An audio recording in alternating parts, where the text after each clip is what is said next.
folks, Krager here from GameFriend. Now, before we dive into the review of Siren's Rest, this new DLC for Still Wakes the Deep, here's a quick heads up. Whilst this review is spoiler-free in terms of the DLC, I do recommend playing the base game first before reading or listening to anything on Siren's Rest. Alright, now that's out of the way, let's dive into it.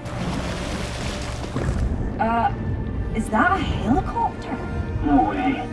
The one from the rig.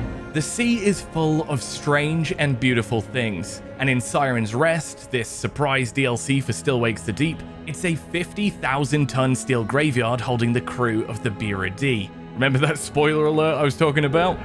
Depth. 187 meters. Pressure. 0.4 bar. Released exactly a year after Still Wakes the Deep launched, Siren's Rest is a fitting way to mark the occasion, celebrating the 3-time BAFTA award-winning walking sim by ditching its boots for floppy flippers. It dives straight into the wreckage, though not without a few leaks in the suit. Had a good swim. Aye. You know me, I like to get my laps in.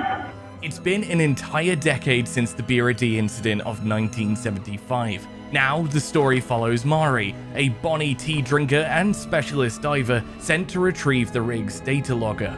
She's fought tooth and nail to make this dive happen, self-funding, organizing, and training for the opportunity to provide closure to the families in mourning. The pressure is gnawing away at her, and not solely because she's 187 meters below sea level. God. Oh no, I see what happened. Not body. Yeah. Mari is a far more empathetic protagonist than Kaz McCleary, the base game's lead and self-styled Muhammad Ali of potty mouths. As we navigate the treacherous wreckage in Mari's flippers, we come to understand who she is, why this matters to her, and why she's the one risking everything to do it. I'm out! The DLC is set almost entirely underwater, layering thalassophobia onto the game's already deeply unsettling themes. The dark depths make for a brilliant setting, endless, oppressive, and haunting. The wrecked Beira D is scattered like bones across the seabed, its vast chasms opening into endless darkness. Even with the oxygen on tap and regular comms with dive buddy Rob via an extremely long umbilical cord, it's an incredibly isolating experience, a perfect recipe for the heebie-jeebies.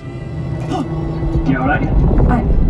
Yeah. I thought I saw something. Revisiting familiar locations from the main game, since rotted and rusted by a decade in the salty North Sea, it's claustrophobic, unstable, and perilous. Understandably, the Beira D isn't what it once was, sadly dulling one of the key pillars that made Still Wakes the Deep so special in the first place. Yet somehow, deep down in those damn depths, the yellow paint still survives. Who knew the hand-holding paint was so durable, eh? It is everywhere. Didn't expect this today. You'll spend a lot of time swimming through the wreckage in the crushing dark, that awkward cord just dragging behind you. And in my experience, navigating underwater or in space is always risky in game design. It can turn atmospheric exploration into frustration fast, but for the most part, the DLC does alright.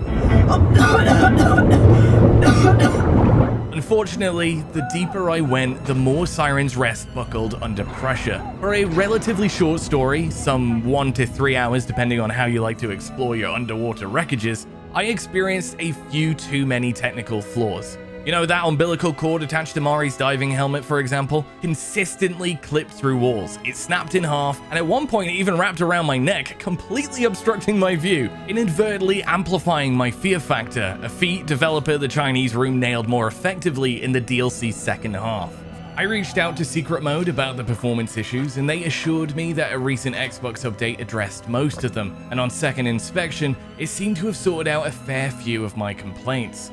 But for transparency's sake, my initial playthrough was littered with visual and audio bugs, capped off by a crash during a pivotal moment in the dive. It's a real shame considering I was genuinely enjoying the story. To wrap things up, the diving adds a terrifying new texture to Still Wakes the Deep, and Mari makes for a compelling anchor, adding yet another stellar voice to the talented cast. It's in returning to the Beira D, photographing the lost souls trapped inside, collecting mementos, and learning more about Mari that the DLC shines brightest. With another patch or two, Siren's Rest could become an essential epilogue to one of the most atmospheric games in recent years. As it stands, it's flawed, fascinating, and absolutely worth the plunge.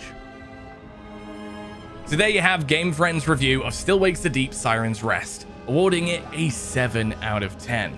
Be sure to let us know what you think in the comments below, and will you be playing the DLC? Let us know. If you enjoyed this review and want to see more from Game Friend, then be sure to like and subscribe to the channel, and visit gamefriend.co.uk for more reviews like this one. As always, thanks for watching, I've been Krago, and all that's left to say is bye-bye for now. Cheerio!